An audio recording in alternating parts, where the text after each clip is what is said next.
And to give one more example of every section of society, having imbued this spiritual consciousness, when Mahmud Ghaznavi attacked Somnath, and we know that the story over there.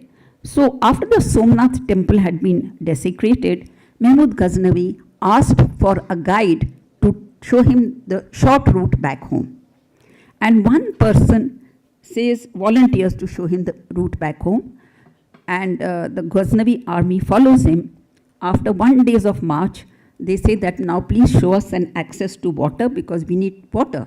And that guide says, he's an ordinary person. He tells the Sultan of Ghaznavi, I could not protect my deity, but I can take revenge on what you did for my deity. And I've brought you on this path because there's no water here and you'll all perish. Of course, Mahmud Ghaznavi orders his head to be sartan se juda, but and this is not an imaginary something, it is recorded in Persian chronicles of that time. I am in fundamental agreement with your central thesis that nondescript and petty tyrants sitting on the throne of Delhi have edged out of public view rulers and dynasties of the stature of Krishnadeva Raya and Vijayanagar. All the people that you have brought back to the pages of history, they really deserve the rehabilitation that you have given them. I want to supplement the list that you have given by some people whom we have just absolutely forgotten and who played such an important role in our civilizational journey. And since I have studied medieval India for quite some time, I would like to give examples from there. The first person that comes to my mind is Raja Dahir of Sindh. Raja Dahir, Sindh, it took the Arabs 75 years to conquer Sindh at a time when they were, devastating established empires in Europe. And this resistance that was mounted by the small tiny kingdom of Sindh, it is something that we deserve to recall. Because 75 years it took to capture a small kingdom of Sindh, and even after Sindh fell in 712, it was not that it was a complete conquest, it went on revolting. But when we talk about Sindh, we must pay homage to this remarkable family of Raja Dahir, his daughters, wife and son. Raja Dahir fought so valiantly, and when it seemed that he's going to lose the battle, his minister said, why don't you take shelter somewhere else?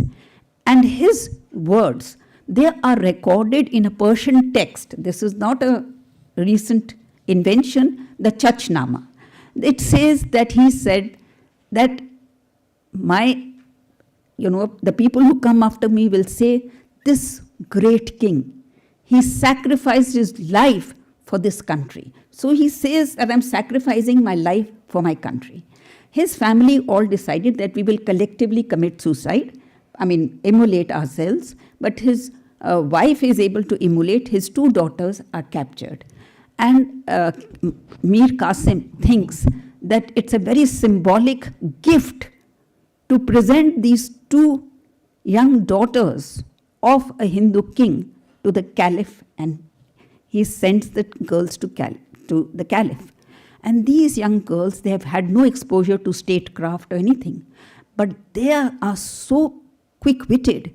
When they are produced before the caliph, they say that now we are no longer worthy of you because of Qasim, Mir Qasim.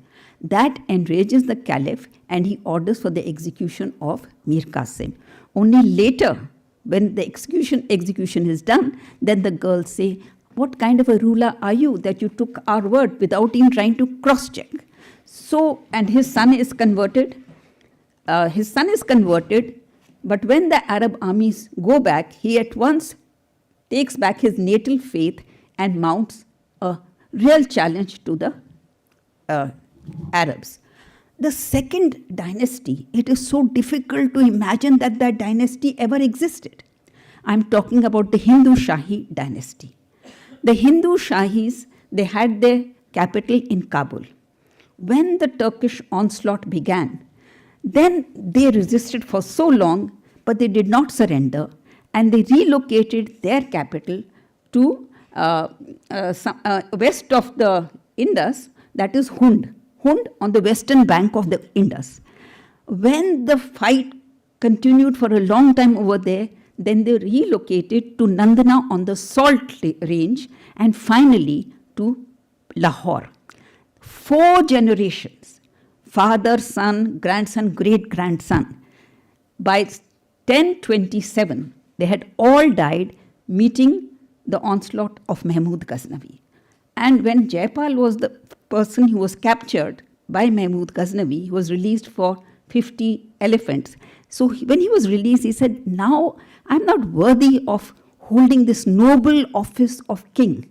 And so he gets a fire lit and he throws himself in the fire. That is this family. And 4 generations gone, I don't want to get into the details because, time is short. But Al-Biruni, he is moved to pay them tribute. And he says, of this Hindu Shahi family, there is now no one left. It is extinct, but I must say they were men of noble bearing and noble sentiment. This is recorded by Al-Biruni in memory and in homage to a family that was actually resisting Mahmud Ghaznavi. Apart from this, there are so many rulers of this period whose names some we remember, some we don't, but they are recorded in fragments of inscriptions that were found. And the first inscription is the Kavi inscription from Broch. It is of 736. And this 736 Common Era, this inscription says that this ruler, he challenged and defeated the Arabs. The next is a very, very important inscription, the Navsari plates of Pulakeshin. It is 739. So these inscriptions, they are saying how we give details of how they were victorious over the Arabs. And the last, there are many inscriptions, but I don't want to get into that. The last inscription that I want to mention is from Attak. It is a ruler, Hindu ruler, whose kingdom was just on the border of the Arab kingdom. And he says that, I am the one who defeated these people and sent them back. So in all these narratives that we get, it is very surprising, not surprising, but it is humbling to note the identification with the land, with the culture, and with the civilization. I'll just take 2 minutes more. What I want to say is that this identification with the culture of and civilization of the subcontinent, it cuts through all sections of society. And I'll just give briefly one. There is a Sanskrit poem, that is the only copy that has survived by accident. It is called Madurai Vijay. It is by the young princess of the house of Vijayanagar. And she writes this Sanskrit poem. And she says that, the Kaveri has turned red with the blood. And in the temples, the sound of the mridang has been replaced by the halls of jackals. And then she says, Devi Meenakshi, referring to the deity over there, she came to my husband, Prince Kamben, and she handed him the sword of Dharma. And she says, take it and restore this civilization in this land. So, this is one. The Sri Ranganath temple, the temple Mahamatya, has the story of a young woman. She never used to have her meal without having darshan of Sri Ranganath. The temple Mahamatya says that when Alauddin Khilji attacked Ranganath temple, this lady walked on foot all the way to Delhi searching for the deity. So, there in this Balaji, Tirupati, there is 100 verses poem in Telugu that has survived of a person who's an ordinary person, and he's saying that what has happened to my God, to my deity, I'm helpless. And then he finally, the last paragraph says, no, we shall overcome this. We will not allow the Turushkas to get the better of us. And to give one more example, of every section of society, having imbued this spiritual consciousness, when Mahmud Ghaznavi attacked Somnath, and we know that the story over there. So after the Somnath temple had been desecrated, Mahmud Ghaznavi asked for a guide to show him the short route back home. And one person volunteers to show him the route back home, and the Ghaznavi army follows him. After 1 day of march, they say that now please show us an access to water because we need water. And that guide says, he's an ordinary person. He tells the Sultan of Ghaznavi, I could not protect my deity, but I can take revenge on what you did for my deity. And I've brought you on this path because there's no water here and you'll all perish.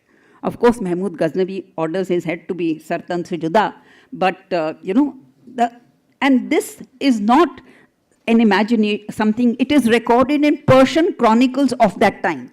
All the accounts that I've given you, they are narrated in Persian accounts. So I just want to make a brief this thing that all sections of society were involved. They embraced the spiritual and cultural ethos. You've done a very, very remarkable job in bringing back so many of these lost civilizational heroes. You've shown us the path. It is for us to follow and bring many, many more such people to the center stage. Thank you.